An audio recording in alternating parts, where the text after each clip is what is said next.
Lab 3. Determining the mass of a black hole.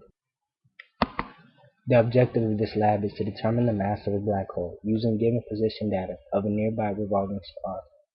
In order to calculate the mass of the black hole, we create a computational model based on Newton.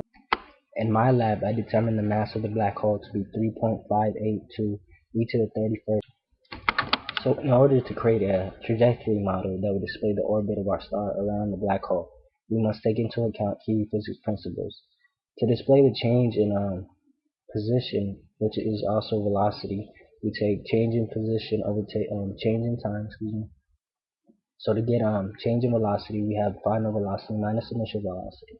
We also determine momentum or change in momentum as change in velocity times the mass of the star.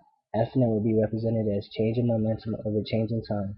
Fnet can be broken down into the parallel plus the perpendicular component, and dp dt can also be broken down into the perpendicular and parallel components.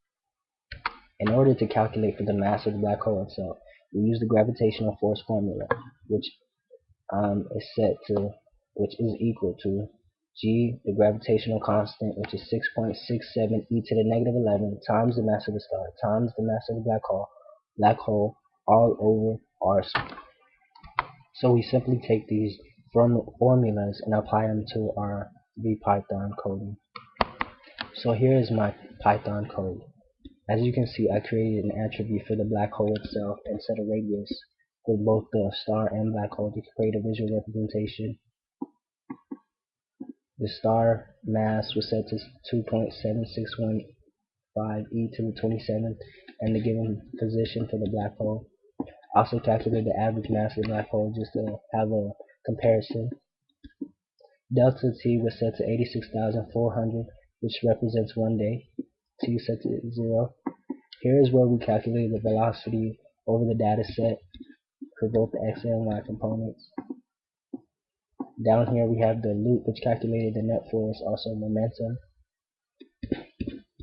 So we have V initial, V final, P initial, P final, which is set to star dot m, the mass of the star times the initial velocity, and then final would be star dot m times the final velocity. Delta V, delta P.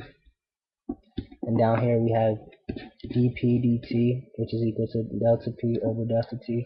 Fnet, as we said, is equal to dp dt. We set P hat equal to P initial over mag P initial. In order to determine dp dt parallel, we set it equal to d mag P dt times P hat. Fnet parallel would then be represented as dp dt parallel, and in order to determine dp dt perpendicular, we will subtract dp dt parallel from dp dt and set that equal to Fnet perpendicular. And here is where we created the star trajectory itself and set an arrow scale. Down here is where we set the mass formula for the black hole simply by rearranging the gravitational formula. And also down here, I continuously added the black hole mass to get the average, to calculate the average down here. So here's a computational model that after being run. As you can see, you have the perpendicular and Fnet, and initially you would have seen the black parallel. I had a lot of trouble with my model. I failed to notice an error in my coding, which caused me to basically have to trial and error over a long period of time, and I finally discovered my error. But I was able to finally discover my error and create a computational model. So as you can see, the trajectory is set, the star is here, and the black hole will be here right under the arrows. So here you have the results of the Python coding. This will be T, and this magnitude of Fnet, magnitude of Fnet parallel, magnitude of Fnet perpendicular. So these two would add up to the total Fnet. And I checked my mass on WebAssign and it was correct. There you have the total mass average, which was quite close to the mass that was given to me. So let's now answer these questions. What does it mean? How are Fnet, Fnet parallel, Fnet perpendicular different from dp dt, dp dt parallel and perpendicular? While dp/dt can be calculated from our observations, which in this case would be the position data set we were given, Fnet is actually the sum of the forces acting on the object. It cannot be measured directly.